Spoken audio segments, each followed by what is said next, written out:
Welcome back to the City Current Radio Show. I'm your host, Jeremy Park. We're honored to be with our good friend, Karri Morgan. She is the Executive Director of Scott Hamilton Cares Foundation. Karri, how are you doing? I'm great. Thank you for that enthusiasm. I appreciate it, Jeremy. Good to be here. Absolutely so. I've known you for a long time. Love what you're doing in terms of the impact, the efforts. We'll talk all about it. Give us a little backstory, though. Hopefully everyone knows the name Scott Hamilton, but they might not know all the good he's doing on the foundation side with you and your team, started in 2014. So give us a little bit of the context and the history for the foundation. Sure, I'd love to. And thank you. Yes, Scott Hamilton, Olympic gold medalist, who has used his platform, as we like to say, to power the good, right, Jeremy? Absolutely. So I love what Scott has done in the space of healthcare. And it started out with his mom, who died of cancer when he was 18. And that inspired him to want to honor her. And in doing so, he skated his way to an Olympic gold medal, and the world fell in love with him and his an infectious spirit. So he always wanted to figure out how to honor his mom. And then 20 years later, he had survived testicular cancer. And then he realized that there were a lot of big words, a lot of scary things. And so he was on tour skating professionally when he ended up in an emergency room, and they told him, he had a mass. And as the story goes, he wanted to figure out how to help people, because it's interesting when you become an advocate, and then it's interesting when you become an activist as a survivor. And that was a real growing moment for him to figure out how to use his platform to help other people. So he wanted to understand all these 26 syllable words, and he worked on a website called chemocare.com. And then he did not understand all these, healthcare jargon terms. What would happen to him after surgery? What does this moderate to severe mean? And so he created the Fourth Angel program. And the first angel in your treatment, as you know, is your doctor and your oncologist. And the second one is your nurse. Your third ones are your collective friends and family. But the fourth one is the angel that's been there and done that. And so you get to mentor other people going through it that actually can explain to you what moderate to severe means. What does a 38 staple surgery mean? And what happens with this side effect? And what does swelling mean? What does nausea mean? What does it mean you take this drug? Or how does this respond to this food? And so that was a really powerful moment for Scott to be able to have those programs. Then Scott, in his go big, he has a great hobby of collecting life-threatening illnesses. So after his testicular journey, he ended up getting 3 brain tumors, and he currently lives with his third. And 20 years into his journey, he said, I have a lot of side effects from treatment, which is kind of where they tell you really start to feel it.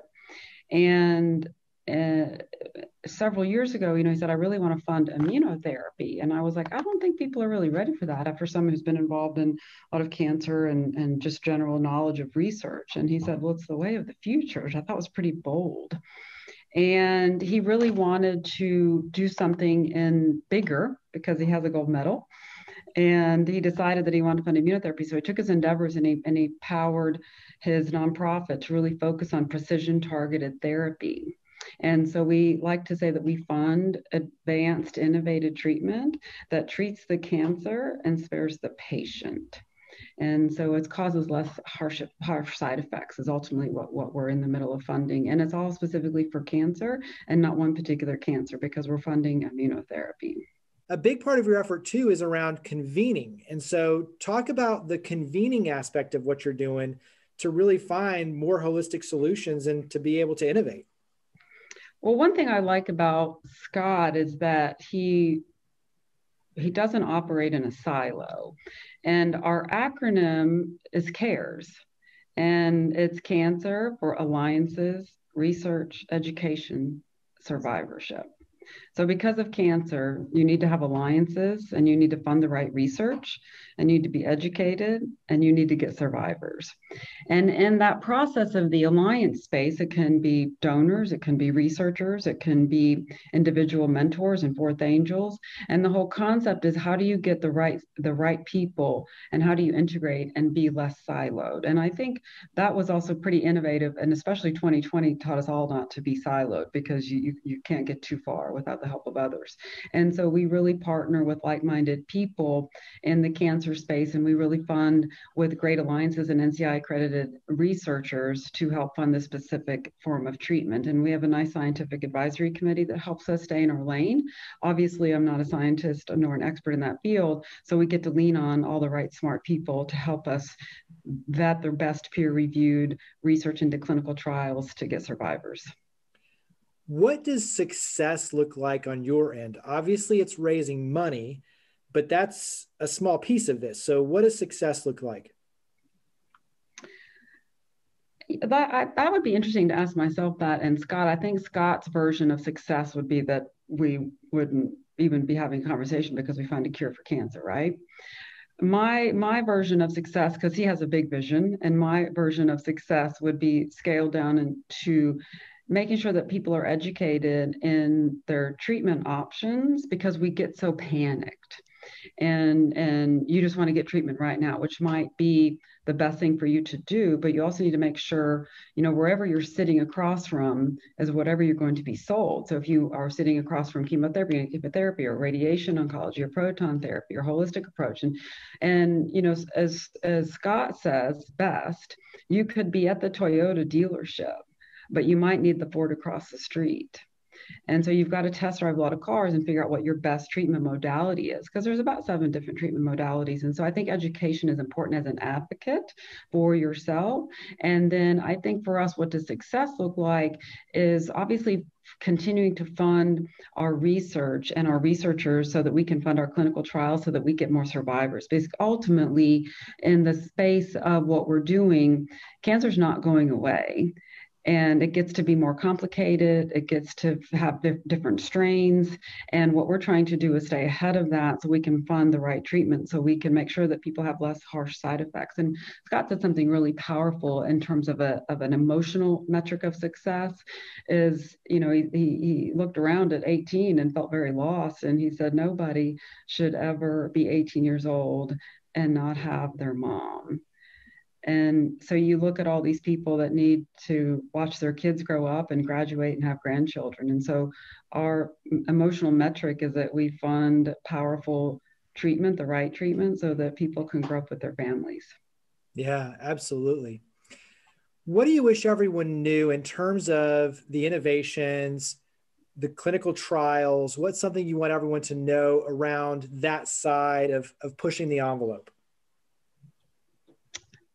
Well, there's a lot of good going on in science, and I feel like we've all become, Google experts and keypad warriors. And I would warn people to really be careful where you get your research from. And only 8% of peer reviews are published in science, and only 6% of peer reviews are published in the New England Journal of Medicine. And that does not qualify a version of social media. And so I would be really careful in how you find your innovation and your resources. And we have to be very careful because it's very overwhelming when you click the wide world of the internet. So I think you have to really be scalable on what you're doing and be very esoteric in what you're looking for, and know you have to find the right innovation for research. It exists, it's out there, it's amazing. And all the things that we've been able to fund and cure and treat along the way, that you sometimes as a general consumer, you forget what we've been able to do. For those who can see you on screen, you have a cutout of Scott Hamilton behind you. There you go. So, and I know there's always a good story. So what's the good story for this cutout? Well, we do a really big fun event called Scott Hamilton and Friends at the Bridgestone Arena. It's in November. We get to do it again this year. Very excited. November 21st, save the date.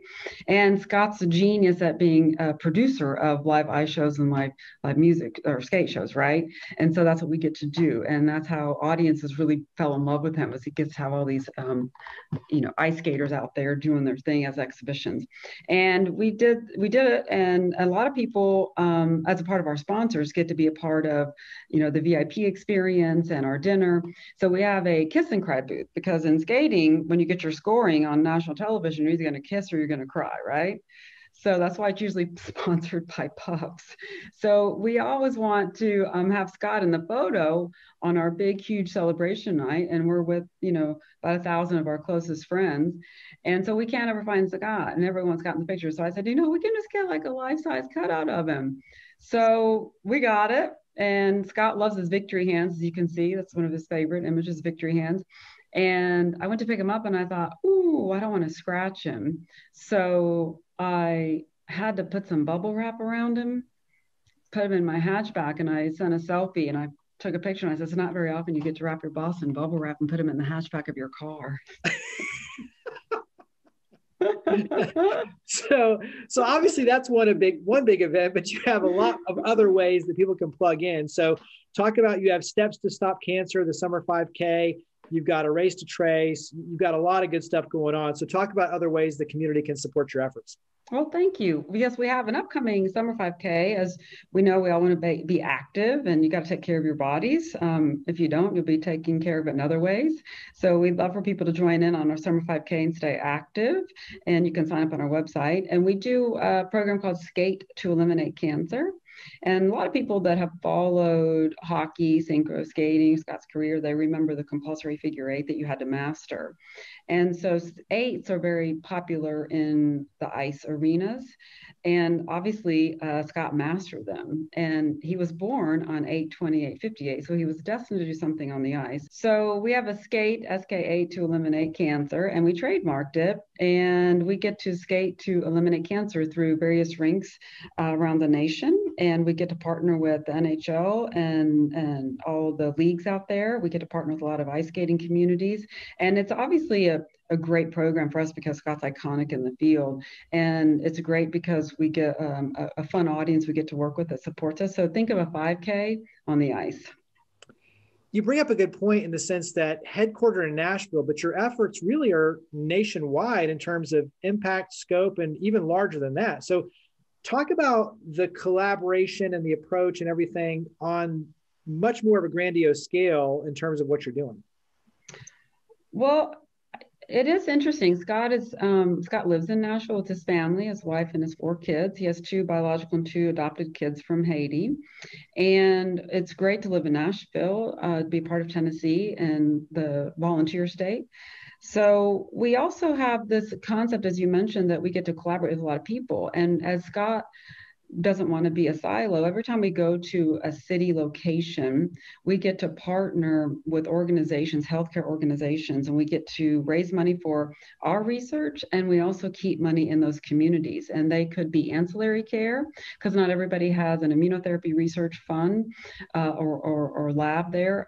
But a lot of it is given to, we work with Mayo, we get to work with Mass General, we get to work with Phoenix Children's. So we get to work with a lot of great people. And when we go there, we get to visit with the researchers and the scientists. We get to experience what we call, bench to bedside care, and we get to see how real treatment is working in real time. So we've got to cultivate some really great relationships with a lot of very skilled doctors, scientists, and medical teams around the nation, and that's been a lot of fun. And it's really rewarding to see what so many people are doing in healthcare. So we do everything from pediatrics to adults. Absolutely. You've touched on it throughout, but survivorship is obviously the focus in terms of really allowing people to not just find the hope, but like you said, find the cure. So talk about celebrating survivorship. I think Scott does it really well. And I wish more people would. what survivorship kind of gives you it gives you a second chance, right? And Scott figured out how to way to live bigger. And a lot of times when people go through this, they just kind of want to forget about it. And I get that. It was a hard place. It's not fun to look at pictures of you being bald and sick and in the hospital and IVs and just the things you have to go through to survive. And once you get out of that, there's a party that wants to kind of shed your skin and move on. And then there's people like Scott that say, we have to do more to get more survivors and we need to celebrate it. And so we honor our survivors, and we like to call them thrivers, and we get to we have race bibs for all of our events, that are road races or ice rink events, and ours don't have numbers. Ours have who we honor. And there's nothing more gratifying than people saying, I'm here for my mom, my grandma, my uncle. And so you're not a number. And we don't want to be a number in healthcare anyway. And so we get to have a real name. And those bibs are really important. And obviously, they're important for the person participating, but they're more important for the person we get to honor. And so that's a part of how we get to celebrate survivorship too. I love it. Wrap up with contact information, website. Where do we go to make donations, to get involved, to attend the events? Where do we go? We go to scottcares.org, scottcares, CARES.org, and we get to go at Team Scott Cares on our social platforms, and would love for people to get involved and share their journey with us and thrive with us and help honor those that didn't make their journey, to give them a place and time and space so we can keep their legacy alive too. Well, Karri, as always, greatly appreciate everything you do. Thank you for coming on the show. Well, thank you. I appreciate you, Jeremy.